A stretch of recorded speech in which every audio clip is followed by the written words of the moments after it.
Hello and welcome to Mabinda TV. So this is the Daily Show KE where basically look at the top issues of the day in Kenya, Africa and the world. So basically right now, what do you think about Aziad Nasenyas, that is celebrity being living beyond her means? What do you think about Aziad Nasenya living beyond her means? And then of course, we look at Eric Latif move from Spice FM to Nation FM. And then of course, that is Rigathi Gachagua, the impeached deputy president, says that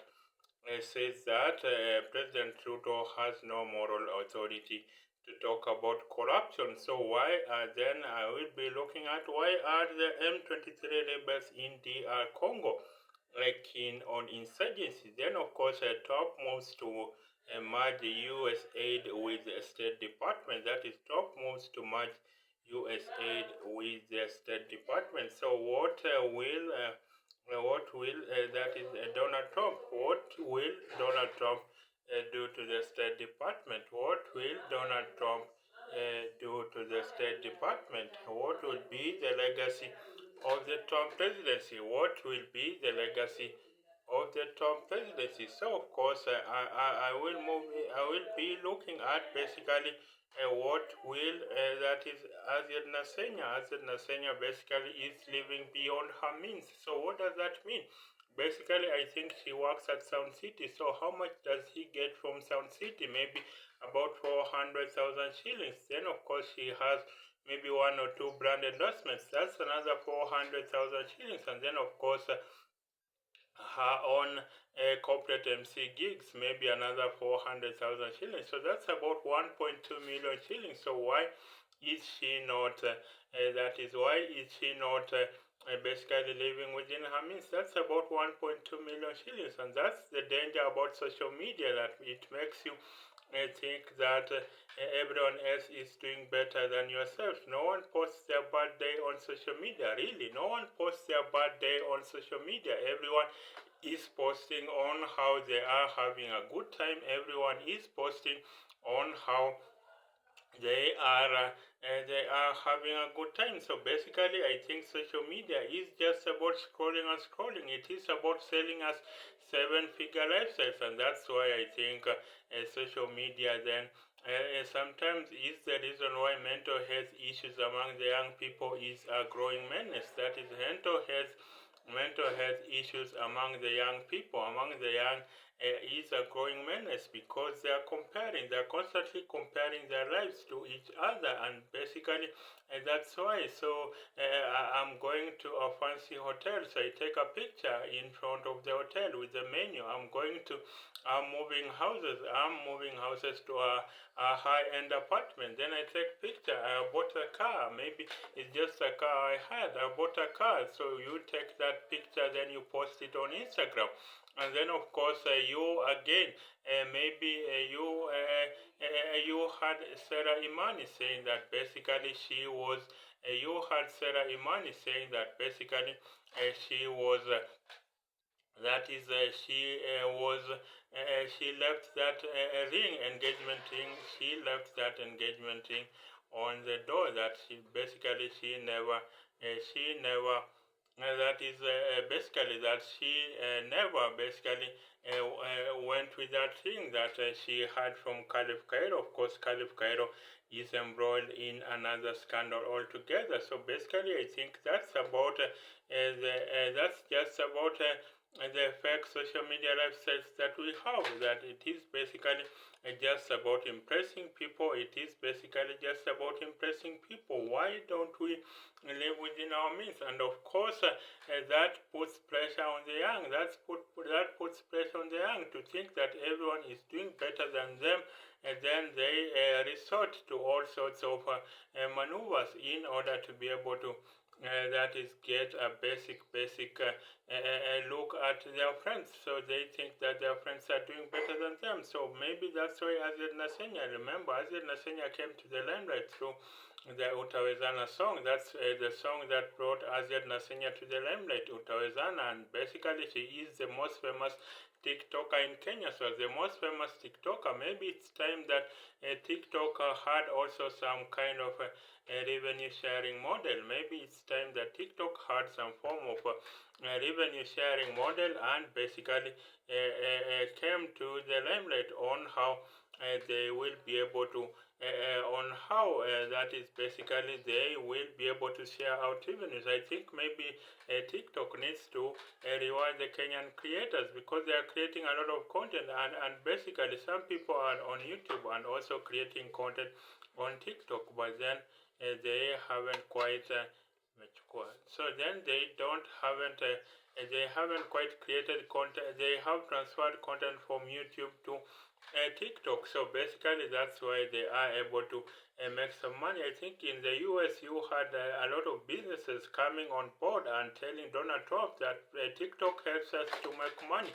So you cannot ban TikTok in the first place. So that's why maybe they put pressure on Donald Trump not to ban TikTok at all. And there are about 7 million businesses, 10 million businesses in the US use TikTok to be able to bring in their customers, and that's why they say that President Trump saw the importance of TikTok and so was able to extend a delay on its ban maybe until they find a suitable buyer. So you can imagine maybe there needs to be some way in which we can have creators in Kenya get money on TikTok just as they get money maybe on YouTube and other platforms. Of course, on Instagram, it is not a clear, it doesn't pay creators. There are no ads on Instagram still, but it is still creators that are creating their brands on Instagram. So basically, I think Azir Nasenya basically rose to the limelight, and it just shows that maybe there is no perfect celebrity life in Kenya.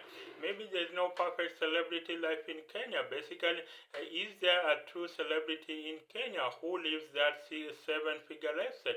I don't think there are Kenyans that celebrities that live seven-figure lifestyle. You have seen maybe they earn about 250,000 shillings per month, maybe 300,000 shillings per month, but they just don't live that perfect celebrity lifestyle. Maybe a swimming pool, a crib, maybe a 10-bedroom mansion, and that's the likes of Hollywood celebrities live. So that shows that a celebrity it has still not caught on in Kenya. So basically, maybe we need to do more so that then the Kenyan celebrities can live that kind of life. So basically, we need maybe to pay them more. Why is it that when they are appearing for club gigs, we don't pay them enough money? Why don't we pay them enough money when they are appearing for club gigs? And that's why I think we need to basically be able to make sure that the celebrities are able to be paid up to 20 million. Look at a musician such as Diamond. When he came to Kenya,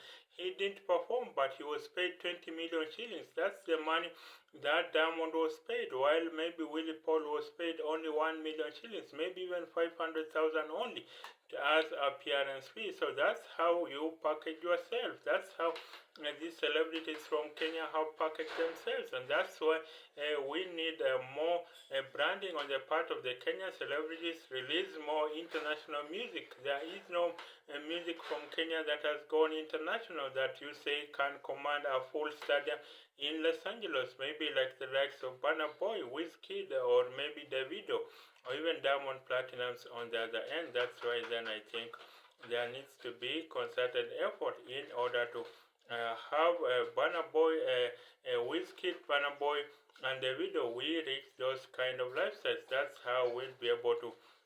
That's how we will be able to have Kenyan celebrities that are paid multi-millions, and that's how they will be able to have seven-figure lifestyles. Of course, it is a very bad thing to be famous but broke. It is a very bad thing to be famous but broke, and I think that's why then I think there needs to be concerted efforts in order to be able to have Kenyan celebrities that are paid millions, in the that are paid millions in the aftermath. So I think what we need to be doing right now, I think what we need to be doing right now is to be able to just afford, make the Kenyan celebrities be able to afford this kind of seven-figure lifestyle. So that's about Azed Nasenya. Then the other issue I'm going to talk about is about Eric Latif leaving Spice FM for Nation FM. So what does this mean for Urban Radio? I just think that it means that Urban Radio is evolving. So basically you had ever since Caroline Mtoko left Kiss 100, then basically you had basically people saying that Urban Radio is dead. So you have Eric Latif will be competing with the likes of Jeff Koinange on Hot 96. Hot 96, and then of course you have Maina Kageni and Mwalimu Kingange on Classic 105. So basically Urban Radio is under a decline, basically because these young people can't stream music because basically people are coming to radio for content but also for music. But now what is left now, the Urban Radio has to play by content only, because now music, we can stream music, we can listen to music through Spotify, through Boomplay, through Audiomack, and basically we can listen to radio through music through those platforms. So now what is left for radio is content, and basically people just talk about 10 minutes in an hour, so I don't think that is going to hold water. So basically for Eric Latif, he pioneered the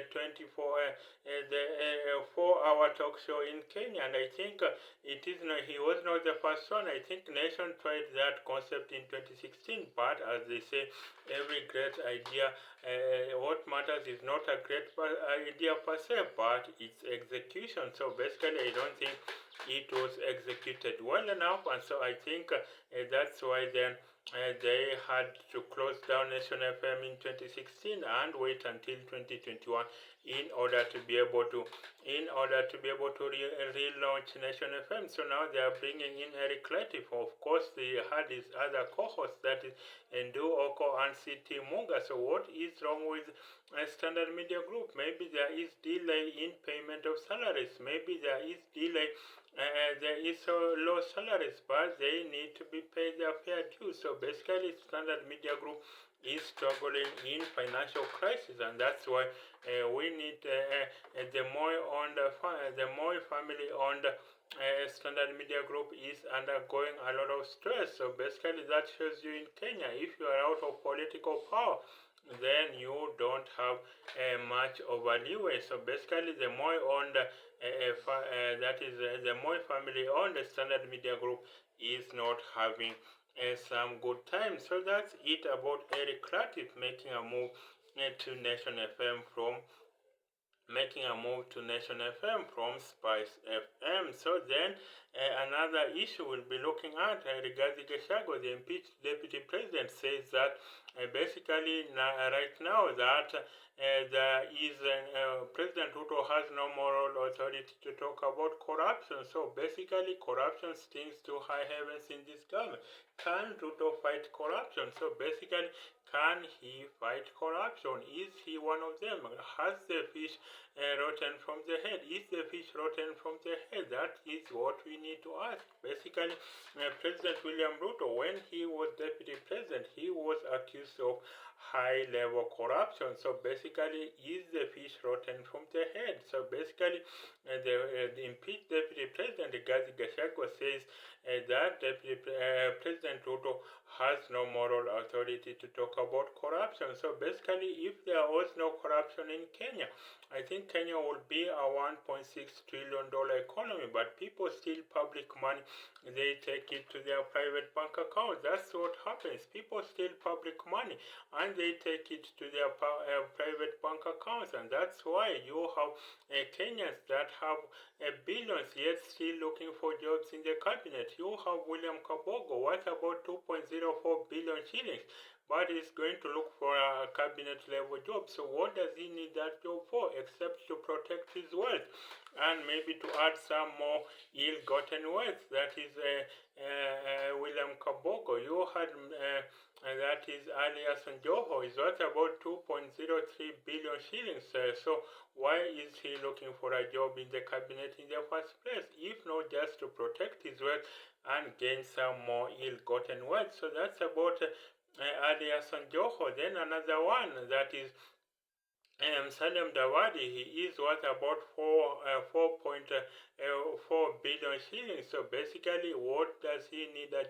job for in the cabinet? That's just to protect his ill-gotten wealth and ensure that he adds some more wealth. So basically, that shows you that in Kenya, it is your access to power, it is your closeness to power that ensures you get rich. It is not your creative genius trick, it is not your hard work, it is not your talent, it is not your rare gifts, it is not your skills that ensure you get to be wealthy. And that's the problem with Kenya, that's the problem with Africa, is that we have more rich people than we have wealthy people. Riches are uplift only an individual most of the times. Wheeler dealing, basically gotten through wheeler dealing, gotten through this wealth is gotten through wheeler dealing. This wealth is gotten through this wealth is gotten through maybe making your cabinet. Basically, this wealth is gotten by stealing public resources, and that's how you have.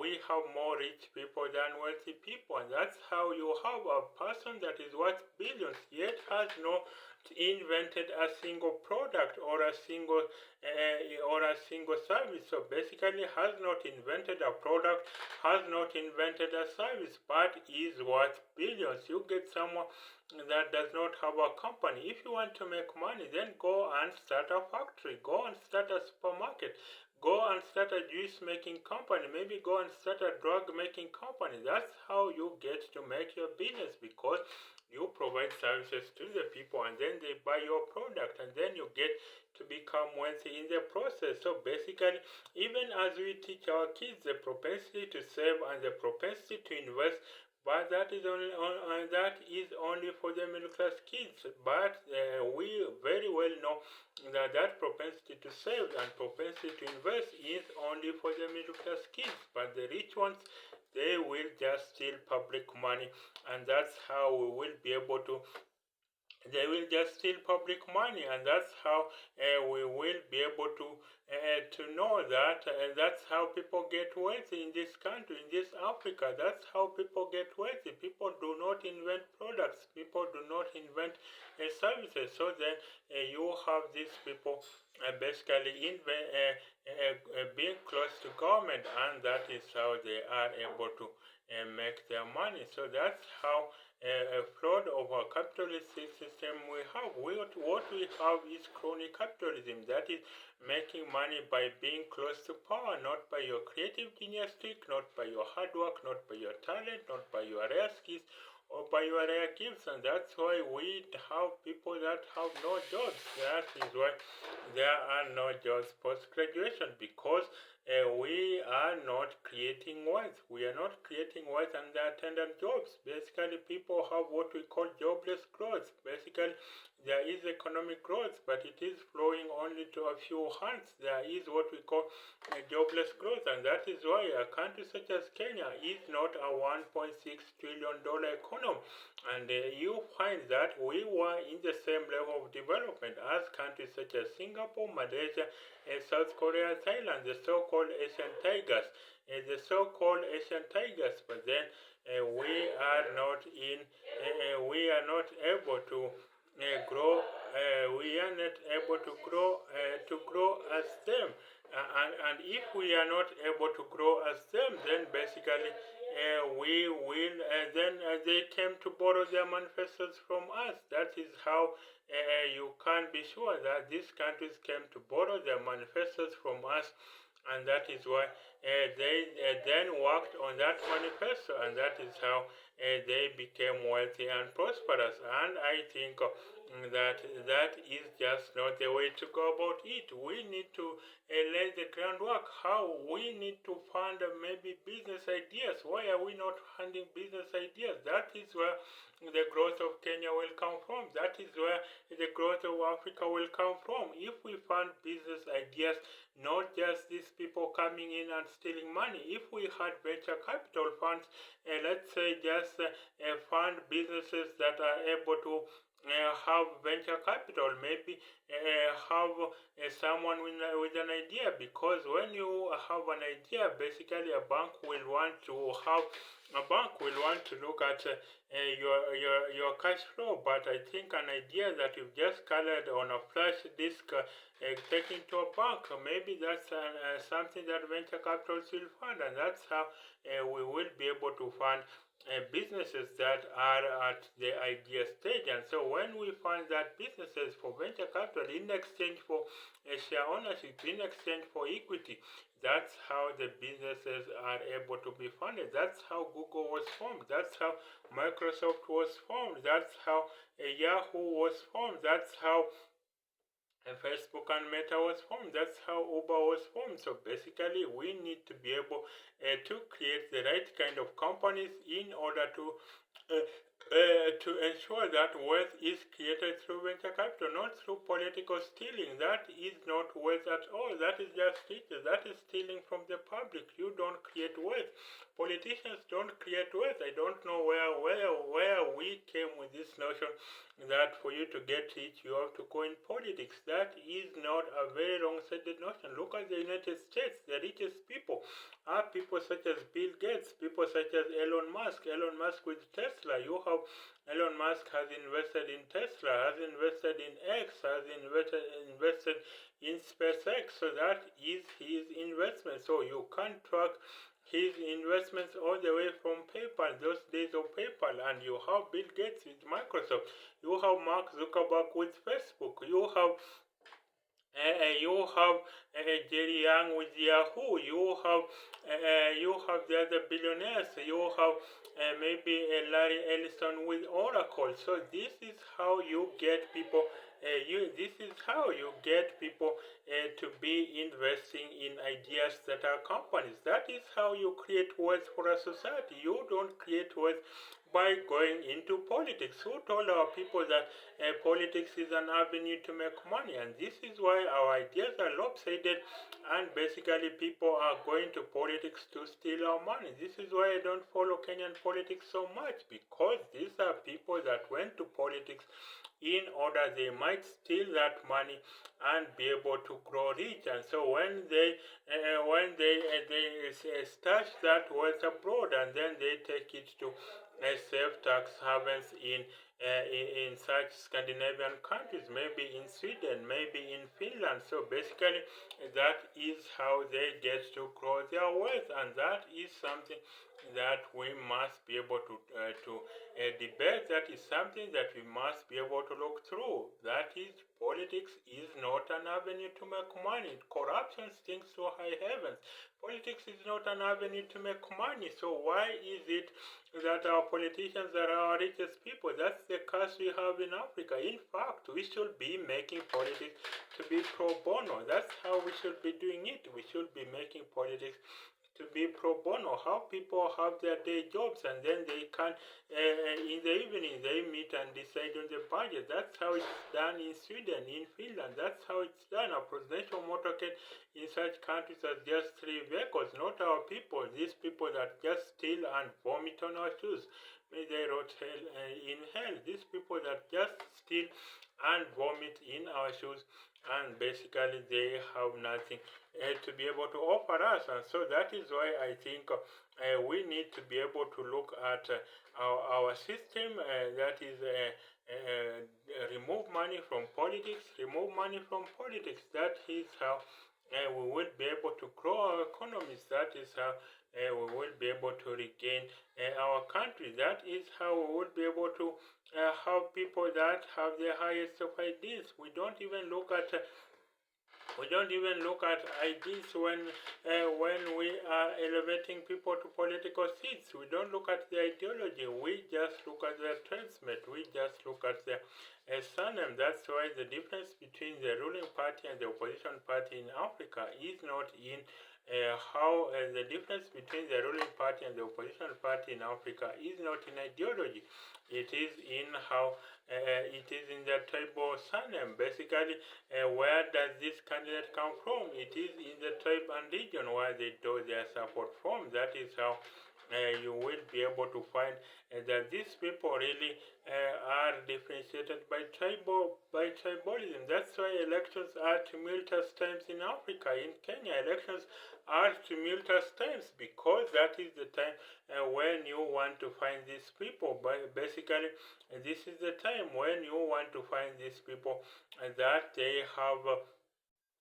These people that they have basically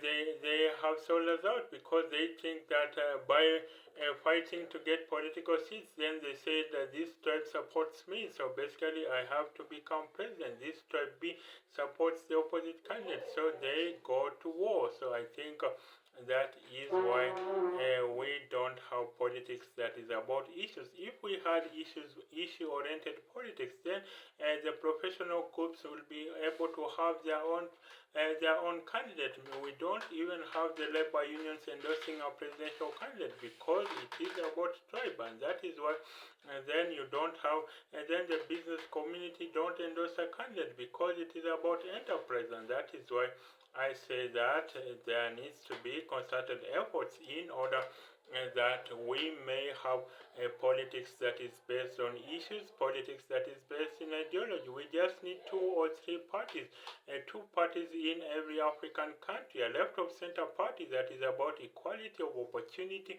about socialism per se. That is where you cannot put a words on a teacher or a doctor, and a right of center party where you can which is about individual dynamism, pulling yourselves by your own bootstraps, and then being able to, as a creative genius, bring a product to the market and be able to be a millionaire and creating lots and lots of jobs in the process. That's how to create wealth in a capitalistic system. And for a socialist system, you cannot put a worth on a teacher or a doctor. On a teacher or a doctor, you cannot put a worth on them. So basically, that's the 2 competing ideologies that should be about.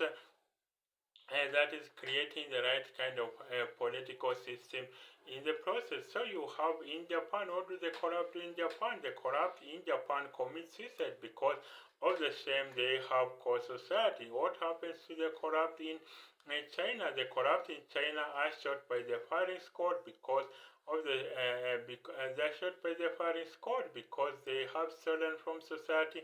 And what happens to the corrupt in Europe and America? What happens to the corrupt in Europe and America? In Europe and America, the corrupt are they resign as they wait for the long arm of the law to catch up with them. So that's what happens to the corrupt in Europe and America. But what happens to the corrupt in Africa? In Africa, the corrupt are celebrated and re-elected back to office because that is who we are as a people. We have decided that the corrupt are going to get money, and the corrupt are going to be the way to making wealth. We have decided that the corrupt are going to be the way to make wealth, and that is the way to be able to.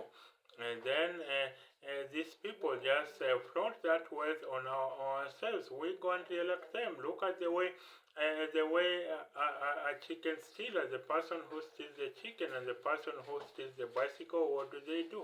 The person who steals the chicken and the person who steals the bicycle, they get a 10-year sentence. The person who steals the chicken and the person who steals the bicycle, they get a 10-year sentence. And the person who and basically, the person who steals billions, what happens? Their case is postponed every now and then. Their case is usually postponed every now and then.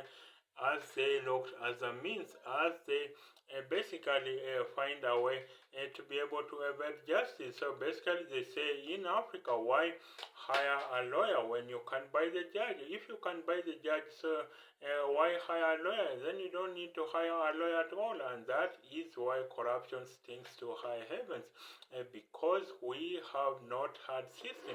If we just jailed one corrupt person, if we just shot by the firing squad. If the corrupt in Kenya was shot by the firing squad, just one, as an example, a high-level corrupt officer in the level of a cabinet minister, in the level of a deputy president, in the level of a president, then we will not joke around with the people's money. We will not joke around with people's money. We will ensure that the country is able to, and the country will be able to be on a positive growth trajectory, because people will fear stealing money. People will not steal money just like that. People will not be stealing money. People will basically ensure that they are able to live by their means, live within their means. That's what is wanted. But then you get people who want to take their kids to international schools. You get people who want to take their kids to that is the hospitals abroad. They want to go to shopping in Dubai, and that's why you find the country is teetering on the brink of failure, because we have not addressed the root causes of corruption, and that is why we need not we need to be able to decide and think. We need to be able to root out corruption. This corruption costs us money, and that is why, according to the Zambian American economist Dr. Dambisa Moyo, she says that Africa has lost at least $1 trillion to corruption since independence. That Africa has lost at least $1 trillion to corruption since independence, and that's about a lost GDP of about $20 trillion. So we will have been a $25 trillion economy if there is no corruption. And a country such as Nigeria has lost about $400 billion to corruption. Kenya, maybe about $200 billion has been lost to corruption since independence. So you can imagine all these amounts of money have been lost to corruption, and that is why then this country is not able to develop at all. This is why Africa is not able to develop at all, because all the money is going towards corruption, and that's maybe why Donald Trump shut off American aid. Maybe they realize this money that we give these people, it is just going to the president's building palatial homes. It is just going to the president's building monuments and not really developing people at all. And maybe that's why they shut down corruption. They shut down aid to African countries and other poor countries around the world. So basically, that's why then corruption costs us so much. So basically, that is it. And then I will move over to another story.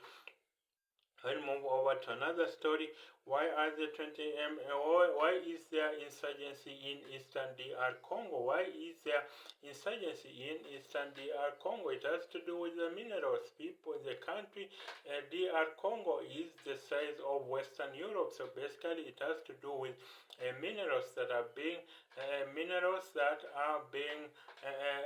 evicted out. So basically, I think we need to be able to have a means in which we can then we need to be able to have means in which we can enable that country to be stable at all. DR Congo has all kinds of minerals that you could ever think of. It is a country that could DR Congo has all the minerals, the rare earth metals that make it possible for the green economy, for the renewable energy economy to function. That is, it has coltan, which is a mineral resource that is used in the making of of mobile phones and computers. That is coltan. It has uranium that is used in the making of nuclear power. It has titanium that is used in the making of aeroplane parts. It has copper that is used in the making of electronics. It has crude oil that is used in the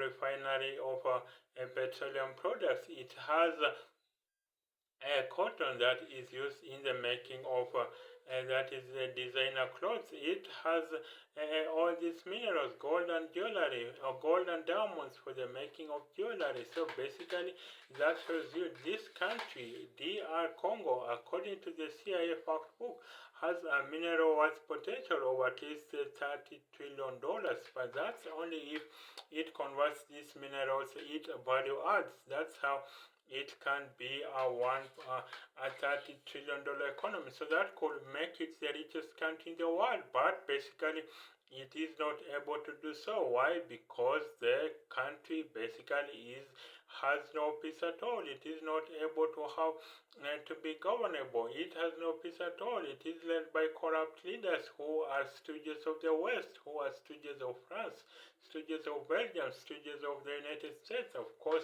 you have had CIA itself was instigative in the assassination of Patrice Lumumba in 1960. So basically, you can see how this country that is the size of Western Europe has been engulfed in poverty for all this while it has mineral resources that the world just can't celebrate at. So basically, we need to be able to protect this country. We need an African Union force of at least 1 million soldiers needs to descend down this country and ensure that it is able to be a functional country. That is how we will be able to keep this country in check. That is how we will be able to fashion this country. That's how we will be able to make this country be governable and ensure that it is at least a country that is able to it is a country that can take care of its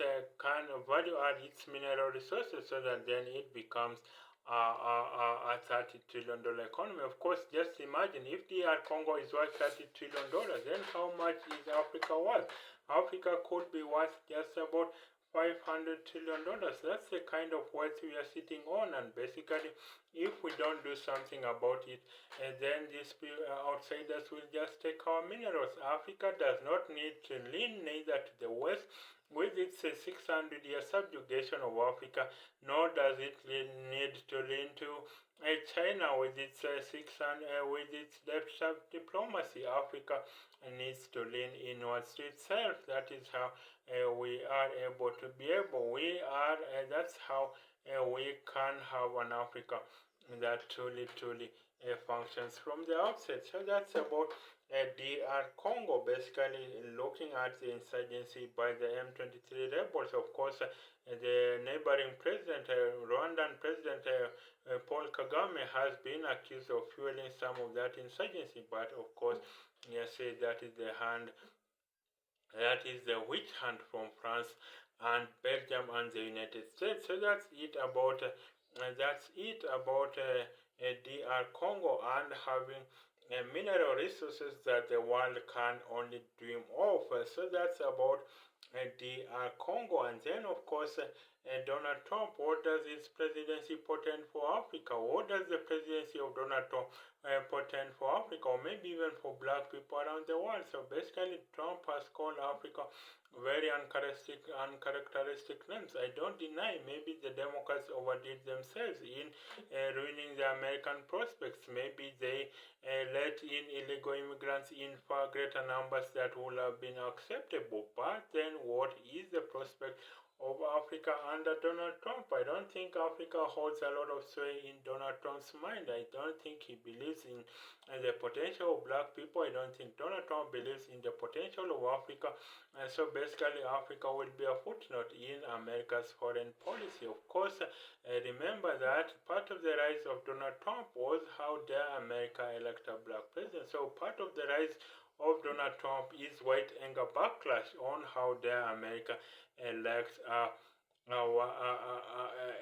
black president in Obama. That is part of the rise of Donald Trump is white anger backlash. So America, in that respect, then of course it chose to elect Donald Trump. He is the elected president. So even with all his faults, he still is the commander in chief of the United States. So basically that means then that Africa has to look inwards to itself. Africa does not have, it will not be a priority in Trump. I think it is about America will be withdrawing from the world and focusing on its own internal challenges. Of course, Trump has called Africa very unpalatable names. That is shithole countries. That is very much. He does not believe there is any country that is run by a black person that is successful. But of course, we have to ask how many of those problems of African or black people have been caused by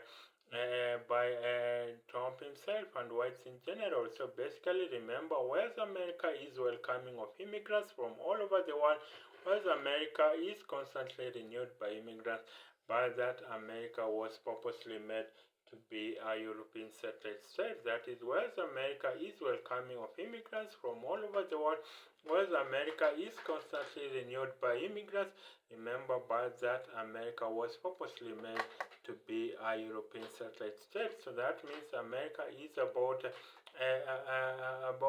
Anglo-Saxons, white males calling the shots. So when a minority gets a position in America, you have everyone, most people are up in arms, and that's why, of course, you have diversity, equity, and inclusion (DEI) being fought so much, and of course, it's going to be something that is going to be for the culture wars. Of course, the Democrats extended so much on the culture wars, but of course, you're going to have DEI being fought by the American mainstream media so much. So basically, the DEI is going to be fought against so much.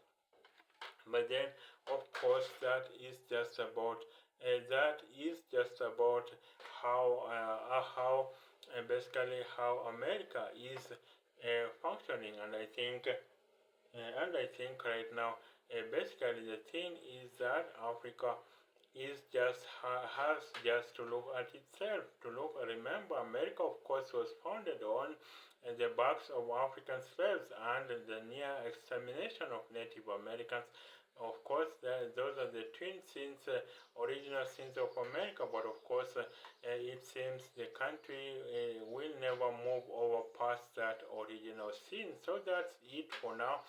Now I will be looking at a concept. What does it mean to that is how a Harvard bombshell? What does a Harvard bombshell? That is, yes, why is it that when you go to Harvard, when you attend Harvard, everyone certainly thinks that you're smart or that you are a genius? Even you could just be as smart and attend maybe Williams College, attend Princeton, attend Oxford, attend Cambridge, attend maybe MIT. But why is it that when you attend Harvard, everyone suddenly thinks that you are smart? I think it has to do with the way Harvard has branded itself. I think in the 1960s and 70s, you could just go to any university, any state university, flagship state university maybe, and you could be smart as well. But I think Harvard branded itself so much that it has gained in brand name recognition, such that in contests where students are cross admitted between Harvard and even its closest rival Yale, that is 3 times out of 4 students who have been cross admitted between Harvard and Yale usually choose Harvard. So basically, you can see that's a 75% retention. 75% retention rate for Harvard. So you can see it is very much about the Harvard bombshell. Of course, it has produced many American presidents, senators, CEOs, billionaires, entrepreneurs, Nobel laureates, and so that's why then you have Harvard. Basically, you have Harvard that is basically everyone just thinks that if you go to Harvard, you are certainly a genius. But that is bad also in some respects, so that you have everyone fighting a chance to go to Harvard. Why not just develop all the universities in America so that they can be of uniform quality? Why not develop all the universities in America so that they can be of a uniform quality? That's something that I think we will need to ponder over. We need to make American universities and maybe global universities to be uniform so that a kid, a high school kid, wherever they are not pressured that they must join to Harvard in order to succeed and get a lucrative career later on. They can't just join the school across the road, the college across the road, and they will be on a path to success, not just going to Harvard only as the only criteria to be as the only criteria to make sure that they will succeed later on in life. And I think that's the way to be able to remake America. That's the way to be able to remake America, so that you can't have all these brilliant kids. They don't have that pressure in high school. Or some even go to the extent of being in so many extracurricular clubs, so that then they can expand the CV. Because remember, Howard often says it can fill up 2 to 3 times.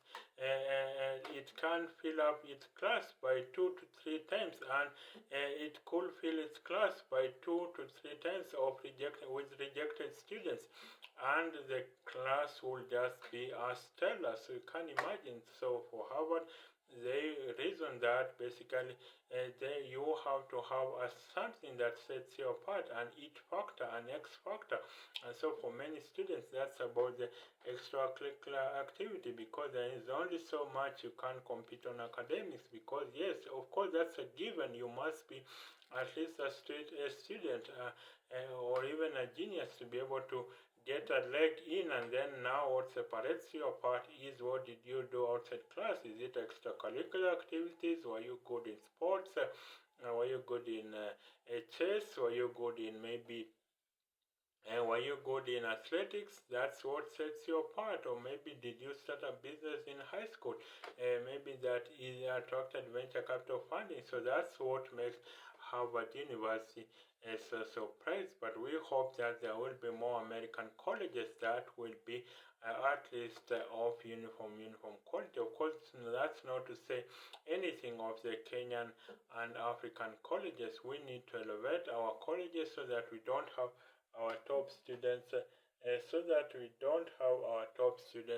all of them just aiming that if they don't go to Harvard, then of course you are doomed as a student. Of course, there is a Kenyan student that has written a book on how to get into Harvard even as an average student. There's a Kenyan student that has written a book, a Kenyan Harvard alumni that has written a book on how to get into Harvard even as an average student. That is Ed Magema, who came from a little known Kenyan high school that is way secondary, and went all the way to Harvard. Of course, he graduated with a degree in pure mathematics, and I think he is in some form of a startup. So that's it for now. Now you can get my 2 books. One of them is The 1% Continent, How Africa Can Rise Up. So you do get this book, The 1% Continent, how Africa can rise up. And of course, it talks about how Africa can get itself from periphery to the center of world affairs. And then the other book is Give Us Your Best and Brightest, Why Are Africa's Best Brains Living, looking at a chronology of the best students in Kenya and Africa, and who have left for overseas, but they never returned. So during slavery, we lost our most physically able, and now during the knowledge economy, we are losing our brightest minds, losing tens of trillions of dollars in both occasions. So that's it for now. Bye for now. Till the next episode. So make sure you like, share, and subscribe. And bye for now. Till the next episode. Bye for now.